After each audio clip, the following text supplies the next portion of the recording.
নমস্কার, সুভদ্রা রান্নাঘরে আমার সকল দর্শক বন্ধুকে জানাই স্বাগত। আমি শিউলি।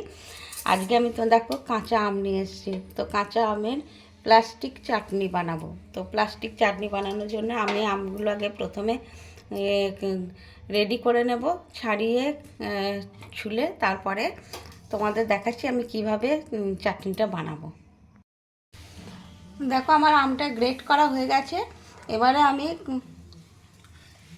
কড়া বসিয়ে দিয়েছি, কড়াতে জল দিয়ে দিয়েছি, জলটা গরম হতে শুরু করে দিয়েছে। জলে 1 চিমটি হলুদ দিয়ে দিলাম আর সামান্য 1 ফোঁটা লবণ দিয়ে দিলাম। এবারে আমি আমটা জলের মধ্যে দিয়ে আমটা প্রথমে একটুখানি সিদ্ধ করে নেব। সিদ্ধ করে তারপরে তোমাদের দেখাচ্ছি, জলটা ফেলে দেব। আমার আমটা সিদ্ধ হয়ে গেছে, এবার আমি জলটা ঝারিয়ে নেব। জলটা ঝাড়াতে দিয়ে দিলাম। আমি কড়া বসিয়ে দিয়েছি, কড়াতে জল দিয়ে দিয়েছি আর কতগুলো মৌরি দিয়ে দিলাম, হ্যাঁ, আর কিছুটা চিনি দিয়ে দিলাম। চিনির রস হবে, শিরা হবে, তার জন্য চিনিটা দিয়ে দিলাম। চিনিটা শিরাটা হোক।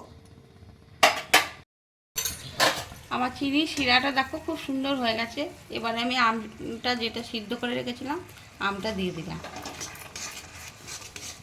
এর মধ্যে আমি কোনো হলুদ টলুদ দেবো না, সিদ্ধ করার সময় যেহেতু হলুদ দিয়েছিলাম সেহেতু আর কোনো হলুদ দেবো না। এবারে আমি শুধু 1 চিমটে লবণ দেব। একটু লবণ দিয়ে দিলাম অল্প করে। যেহেতু এটা একটা প্লাস্টিক চাটনি সে কারণে লবণের পরিমাণটা বুঝে শুনে দিতে হবে। আর আমি কতগুলো কাজু আর কিশমিশ দিয়ে দিচ্ছি। এবার এটাকে একদম সুন্দর করে ঘন করে হবে, একটু ফুটবে।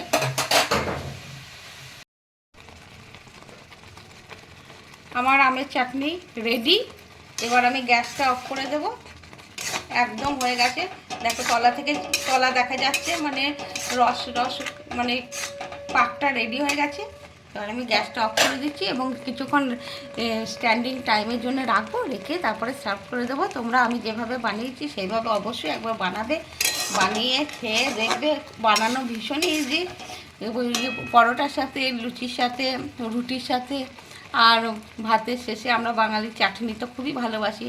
ভাতের শেষে খাওয়া তো মানে এটা তো যাবেই, তাছাড়া পরোটা লুচির সাথেও খাওয়া যাবে। তো তোমরা আমি যে প্রসেসে বানালাম এই প্রসেসে বানাবে একবার। তাহলে আমি গ্যাসটা অফ করে দিচ্ছি। আমার কাঁচা আমের প্লাস্টিক চাটনি রেডি এবং সার্ভ করে দিয়েছি। দেখো কি সুন্দর হয়েছে, একদম জমাট হয়েছে। তোমরা ঠিক এইভাবে বানাবে আমি যেভাবে বানিয়েছি। আর আমি কয়েকটা চেরি ছিল, চেরিগুলোকে একটু কুচি করে একটু উপর থেকে দিয়ে দিয়েছি, দেখতে ভারী সুন্দর লাগছে।